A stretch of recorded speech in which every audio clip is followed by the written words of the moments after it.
Olivier, est-ce que vous êtes satisfait après ce match nul et ce point pris à l'extérieur? Alors satisfait de rester encore sur une série en étant invaincu depuis la reprise 2016. Maintenant, notre première mi-temps était très très médiocre. J'attendais quand même autre chose de l'équipe. Et sur la seconde mi-temps, même si ça n'a pas été bien mieux, je pense qu'on peut peut-être en jouant les coups offensifs plus habilement remporter ce match. Voilà, donc j'ai peut-être ce regret-là. Maintenant, j'avoue que l'équipe est franchement émoussée là, parce que aujourd'hui c'était notre 9e match depuis le 3 janvier, avec un match de 120 minutes qui est venu se rajouter par rapport aux autres équipes face à Saint-Étienne. Donc je pense que les gars ont besoin de récupérer. L'objectif c'était de continuer à ne pas perdre et de continuer à prendre des points.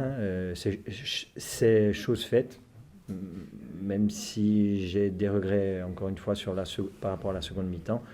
Je trouve que c'est bien qu'on reste dans cette dynamique. Vous retenez le point du match nul? Pardon? Vous retenez tout simplement le point ce soir de prix? Oui, bon, après je pense qu'on doit être meilleur dans l'animation offensive. Techniquement, on a été très frustre ce soir. Il y a eu énormément de déchets, et notamment en première mi-temps où on a rendu énormément de ballons. Il n'y a pas eu de séquence à 2-3 passes, donc c'est très, très faible. Bon, j'ai le sursaut d'orgueil peut-être à la mi-temps, et puis la prise de conscience peut-être qu'on avait...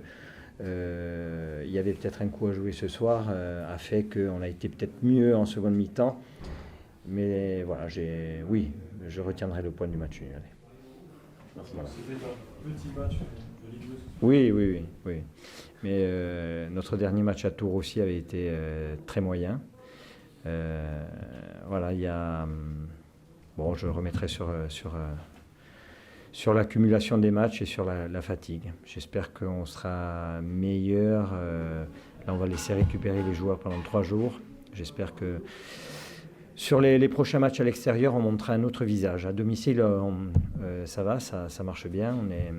On est virevoltant, on a plein de jus, plein d'enthousiasme.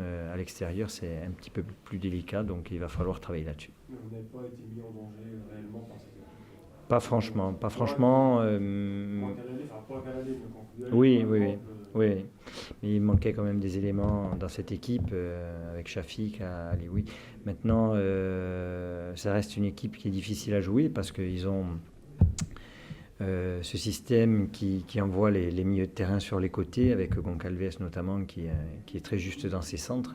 Le danger venait de là. On a essayé de travailler là-dessus pour faire en sorte qu'il y en ait le moins possible. Malgré tout, il y en a eu. Et notamment une en première mi-temps avec Julien Vial qui a failli la concrétiser. Merci. Voilà. Merci. Merci à vous. Merci. C'est bon? Denis, votre sentiment tout simplement après ce nouveau match nul à domicile? Je crois que globalement on n'a pas assisté à un grand match.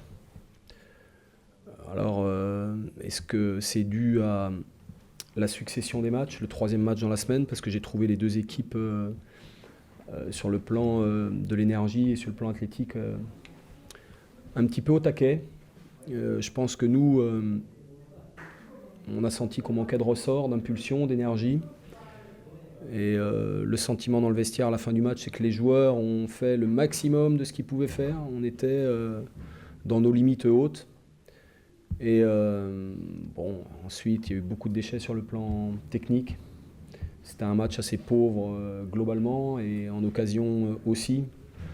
Donc il y a parfois de bons 0-0. Celui-là, c'est un triste 0-0 parce que c'est pas un match dont on pourra ressortir énormément de choses.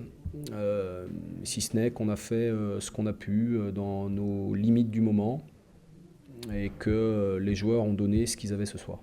Donc un match à oublier, si on vous comprend bien, l'essentiel ce sera de rebondir derrière, de rectifier tout ça. Clairement, je pense que le Stade Lavallois a été meilleur que ça. On est un petit peu dans le dur. On a fait des matchs avec plus de qualité que celui-là, ce qui nous a permis souvent de l'emporter à la maison. Ce soir, c'était pas le cas. Il ne faut pas être déçu de ce résultat parce qu'on n'a pas mis tous les ingrédients pour l'emporter. On en parlait hier. On n'a pas su bousculer, bouleverser, mais je crois que c'est pas faire preuve que de mauvaise volonté. Je pense qu'il nous manquait pas mal d'énergie ce soir pour être plus performant. Est-ce que vous pouvez nous expliquer le choix de ne pas prendre Rachid Alioui sur la feuille de match et dans le groupe ce soir? Bon, écoutez, il y a dans le déroulement d'une saison des aléas dans la gestion d'un groupe.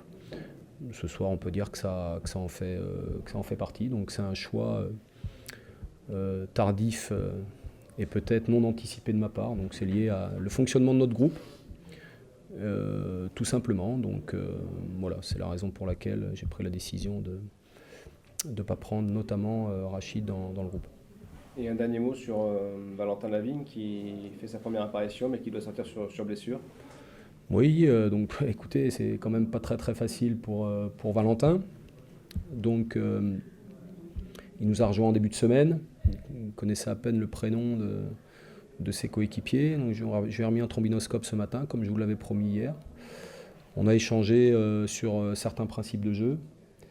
Et puis voilà, je crois que lui aussi a fait preuve de bonne volonté. Mais bon, pour pouvoir être capable de s'exprimer dans sa pleine mesure, il faut qu'autour le collectif soit au diapason. Il a fait preuve d'énergie, pas toujours de justesse. Il sort malheureusement sur blessure, mais c'est une béquille. Donc j'espère que ça va pouvoir le faire en début de semaine prochaine quand il aura récupéré.